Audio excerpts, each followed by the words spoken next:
Dadae बना बनाई जंदे नक्क गै इरख जगाई जंदे। डाडे बना बनाई जंदे नक्क गै इरख जगाई जंदे। चेतें च रोज आई आई किश नमें पुहाड़े पाई जंदे। डाडे बना बनाई जंदे। नमस्कार, अंतरा दी डोगरी पाठशाला च तुंदा सारें दा मता मता स्वागत है।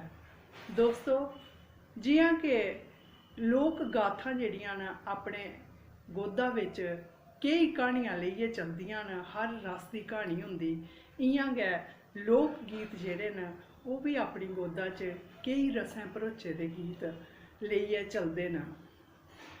जियां शीरी फराद, सस्सी पुन्नू, लैला मजनू इंदियां अमर क्हानियां न और जुगें जुगें दा चलदियां आ करदियां न और केई सदियां अग्गें होर चलनियां न, एह्दी कोई लिमिट निं है। इ'यां गै अगर अस गल्ल करचै डुग्गर प्रदेश दी लोक गाथाएं दी, स्पैशली प्रणय गाथाएं दी, जेह्ड़ियां कि जिनेंगी अस लव स्टोरी आखी सकने न, उंदी गल्ल करचै तां मतियां सारियां ऐसियां क्हानियां न जेह्ड़ियां डुग्गर प्रदेश दियां बड़ियां गै फेमस न और उंदे जेह्ड़े बोल न उ'नें क्हानियें कन्नै रिलेटिड उंदे भाव जेह्ड़े न ओह् केई लोक गीतें बिच समाहित होए दे और पूरी संस्कृति बिच, पूरे डुग्गर प्रदेश बिच अपनी खुशबू जेह्ड़े न ओह् फैला करदे न। अज्ज मैं गल्ल करगी डुग्गर प्रदेश दी बड़ी गै फेमस लोक गाथा सुन्नी पुंखू दी। इस क्हानी दा अंश जेह्ड़ा है मैं पद्म श्री बहुत बड़े लेखक हैं साढ़े डुग्गर प्रदेश उप्पर, उन्हें बहुत ज़्यादा लिखे दा है। माननीय आदरणीय श्री शिव निर्मोही जी उनकी किताब है, उहदे विचा मैं ये अंश लेदा है सुन्नी पुंखू। दोस्तों, सुन्नी पुंखू डुग्गर प्रदेश के प्हाड़ी इलाकें च रौंदे हे ते भिड्डां बकरियां चरांदे हे। रोज़ सवेरे उन्हें घरों निकली आना भिड्डां बकरियां लेइयै, सुन्नी ने भी पुंखू ने भी, और उत्थें उन्हें अपने अपने इलाकें च चरानियां, उत्थें गै उंदी दोस्ती होई गई और कई दिन आए गे, कई मौसम आए गे और आस्ता आस्ता उंदी दोस्ती जेह्ड़ी है वो प्यार विच बदलदी गई, क्योंकि दोनों जवान हे, दोनों खूबसूरत थे और दोनों का पेशा भी एक हा। रोज़ मुलाकात होंदी ही ते प्यार होना जेह्ड़ा ओह् स्वाभाविक गल ही। दोनों का इन्ना प्यार बधी गया कि पूरे ग्रां बिच उंदी प्यार दे चर्चे जेह्ड़े न ओह् आम होइए, कि जे इंदे दोनों दे ग्रां जिथे एह् रौंदे हे एह् एक नदी दे कंढे पर ग्रां हा और उत्थे एह् इंदे घर बार हे। एक बारी दोस्तों केह् होया कि बड़ा ज़्यादा हाड़ आया, तूफान आया और नदी जेह्ड़ी है ओह्दे उफान बिच ही और बड़े सारे डंगर माल बच्छा लोकें दा जेह्ड़ा पानी च रुढ़ी आ, बड़े तबाही कीती हाड़ ने।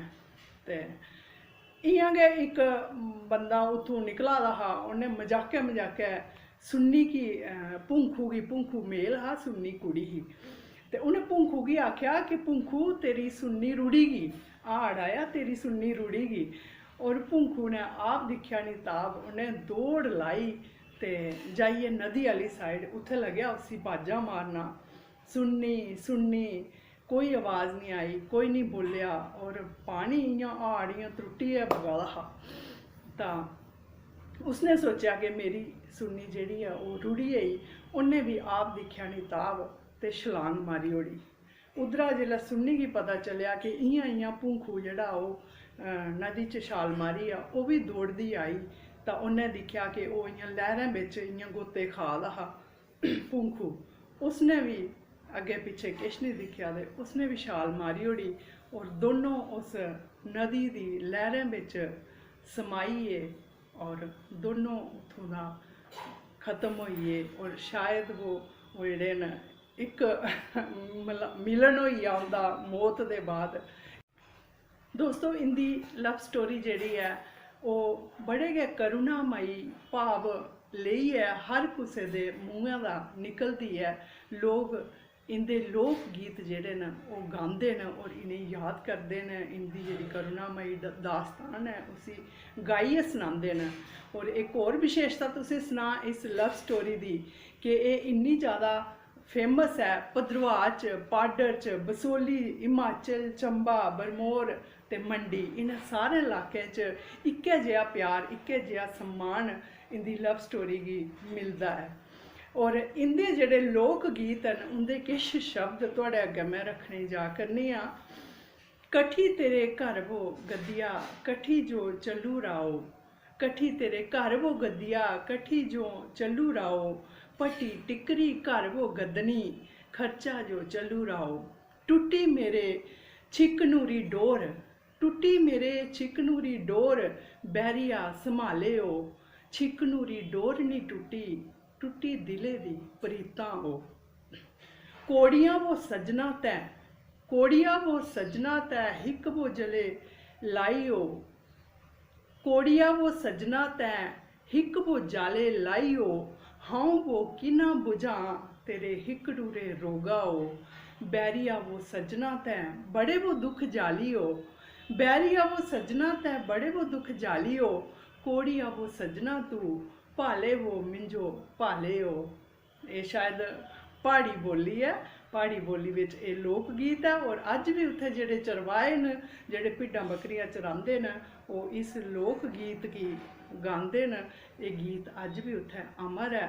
और इन्हें गीतें च लपटोई दी जेह्ड़ी खुशबू है, जेह्ड़ी सुन्नी भुंखू दी दास्तां है, अज भी उन्हें बादियें च गूंजदी है। यही मेरी अज दी लव स्टोरी। अगले हफ्ते मैं डुग्गर प्रदेश की कोई होर दास्तान लेइयै तुहाड़े अग्गें हाजिर होगी। उसले तक मिगी तुस इजाज़त दिओ। बहुत बहुत शुक्रिया, धन्नवाद तुंदा।